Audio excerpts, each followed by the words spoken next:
नमस्कार, जय हिंद, जय भारत साथियों। आज के इस वीडियो में हम मूल अधिकार, डीपीएसपी, राज्य के नीति निर्देशक तत्व और मूल कर्तव्य, इन तीनों के बीच हम अंतर देखेंगे कि इन तीनों में क्या अंतर है। तो चलिए, तो सबसे पहले मूल अधिकार।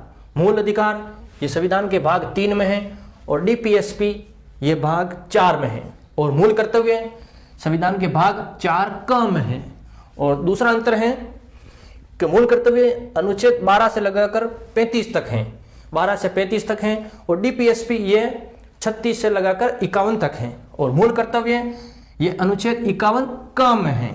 और तीसरा अंतर है ग्रहण, यानी ये अमेरिका के संविधान से ग्रहण किया गया है और डीपीएसपी ये आयरलैंड से ग्रहण किए गए हैं और मूल कर्तव्य ये रूस से ग्रहण किए गए हैं। और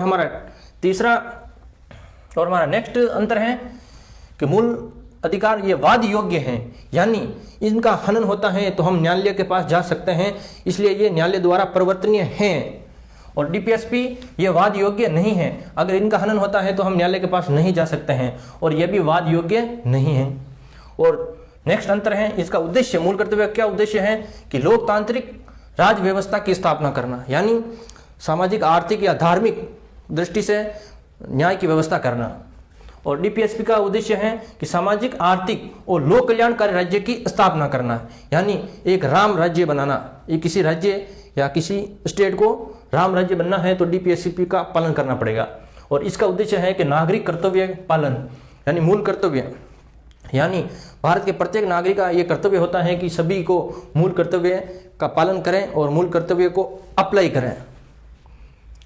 और नेक्स्ट अंतर है कि मूल अधिकार कितने हैं, उनकी संख्या कितनी है। तो मूल अधिकार हैं 6, प्रारंभ में 7 हैं, लेकिन एक संपत्ति के अधिकार को हटा दिया गया है तो अब वर्तमान में 6 मूल अधिकार हैं। और डीपीएसपी कुल अनुच्छेद 16, यानी भारतीय संविधान में अगर अनुच्छेदों के बारे में देखा जाए तो कुल 16 अनुच्छेदों में डीपीएसपी है, यानी राज्य के नीति निर्देशक तत्व हैं।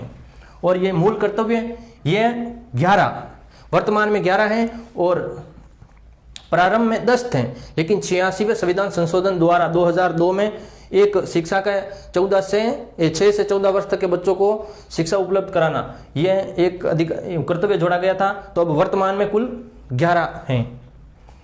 और नेक्स्ट अंतर है कि मूल अधिकारों को कानूनी शक्ति प्राप्त है, जबकि यह कानून द्वारा मान्य है और इन्हें नैतिक शक्ति है, मतलब राज्य चाहे तो लागू कर सकता है, राज्य चाहे तो नहीं लागू कर सकता है।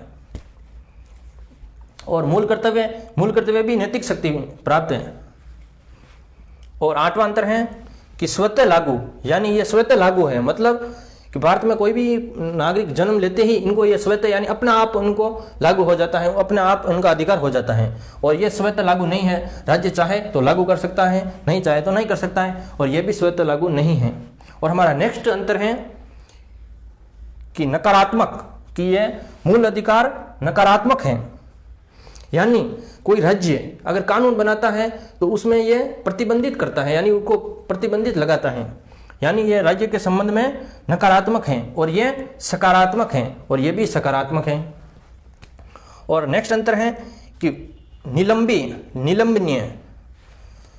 ये निलंबनीय है, थोड़ी मात्रा गलत होगी।